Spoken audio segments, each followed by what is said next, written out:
Hello and welcome back to another episode on Unbox Tech Bytes. Today we are going to be jumping into part 3 of our Corsair 1000D monster build. So we'll pick up from where we left off, and that's going to jump straight into our PSU installation. Now for this, chose another Corsair product. It is the HX1500i. The I in that standing for Corsair's IQ compatibility. Now this is purely if you wish to control the speed of your fan. For most this certainly won't be an issue, but I really do deter any loud noises, especially when it comes to fans in my system. So as we finish off that installation, we will then move over to our motherboard wiring. First we'll do our 24+2 power stage for the motherboard, and then following that we will move over and we will get on with our fixings for the water block. Nice straightforward. I went for 90-degree bends on these ones just to make the installation a little bit easier, as I was going to be coming up from the graphics card and then going up and over to our 420mm rads. Now as you can see here, I'm also doing the fixings for the rads here, and there'll be 4 of them in total. I'll be looping that from one radiator into the other and then back into the water pump. Now silly old me, I did completely forget to press record when it came to the whole hooking up of the water cooling system, but I will run through the sequence of how that was set up when we come towards the end of the video. Now we've moved on to the wiring. We've still got plenty of wiring to do. We've got our power button and reset button to hook up, as well as the HDD lights for the front panel. We also have our USB power connector. Now this will do 60-watt charging through a supercharger. Just make sure that you've got a correct cable to link up your phone or device that you are supercharging, and also the various other USB ports on there. We'll then move over in just a moment, and we will also do the audio connection, which is on the bottom left of the motherboard that we see here.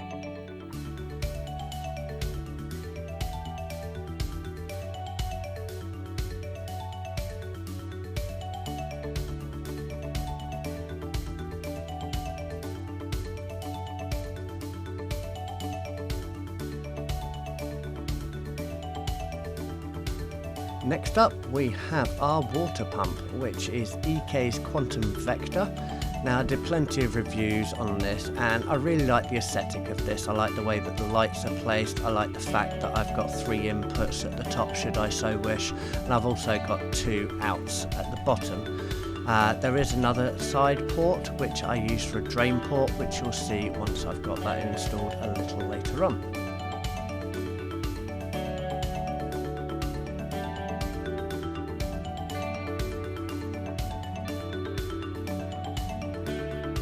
Now for anyone that has a water pump, you'll already be aware that you do need to change the liquids inside of this every 6 months, sometimes sooner, and if you're going to be using a coloured dye, then you'll definitely be wanting to maybe do that sooner.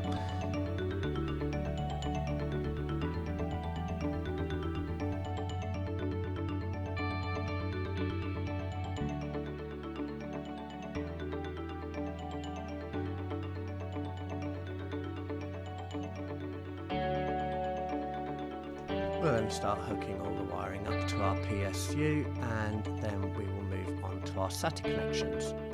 Now for the 2 SATA hard drives that I'm putting at the back, these are Samsung 870 Qvos.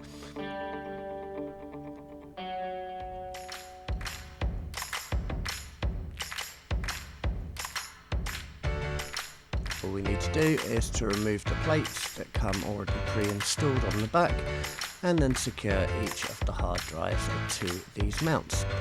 We'll then place those back in, and that will be the hard drive installation complete.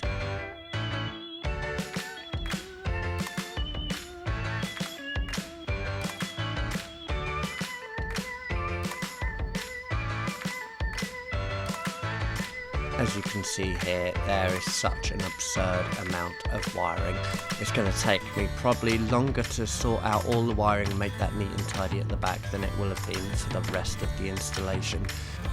Now for anyone who has entertained a build such as this with that much wiring, I would really suggest, as you can see in the yellow tags here, labelling your wiring. Not only did that make the whole installation process a lot quicker than it normally would have, it's also an easy reference when I need to go back in there and make any amendments that I might want to do in the future. Now as we jump into the first startup, I did speed up the sequence slightly as it takes quite a lot of time on your first boot to read the 128GB of memory that were installed. I did encounter a slight issue with the memory further down the line after a few days of burning in, but I'll come to that slightly later at the end of this video. Now we'll take a little zoom in and we'll have a look and see how our water cooling parts are behaving and our sequence. So as you can see here, we start off with our water pump. From that you've got our first out of the pump, which has our drain valve at the bottom, and then our top loop which goes over through to our graphics card.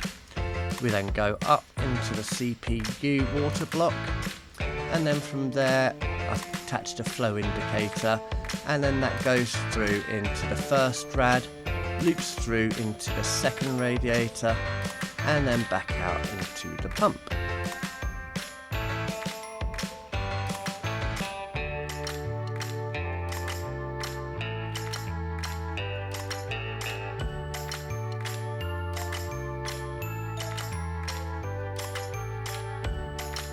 Once I was in, I adopted my green and purple colour scheme. I really like this, especially with the added UV on the sides, bottom and top. And then we move on to one of the favourite parts for anyone. Let's do some peel porn. So we start off with our top panel. This is an easily removable panel. I'm not too fond of this. I wish it did actually stick down onto the case a little better. I could use some magnets if I so wish. But as this computer is such a beast in weight, I doubt I'll be moving it, so it can just stay rested on there for now. We'll then undo the various screen covers on the inside. They're a little bit pernickety because I managed to pull off the little tags that make them easily removable. There was one that I just removed, and also the two little screens where you can see the ROG logo and also the one just below that. We then move on to our inside panel. And then as we close that up, we will then go and do our outside panel too. Now as we do this final peel, I am really happy with the way that everything worked out in this build. There was a few challenges, the water cooling for example, that top loop, I didn't want a natural straight bend, I wanted a bit of a curve, and that took a few goes to get right. But overall I'm really happy with the aesthetics and how this is panning out. So that's the end of the video guys. Now if you could do me a favour, please do like and subscribe to the video, as it really does help content creators such as myself keep putting out these videos. But for now folks, take it easy and I'll catch you soon.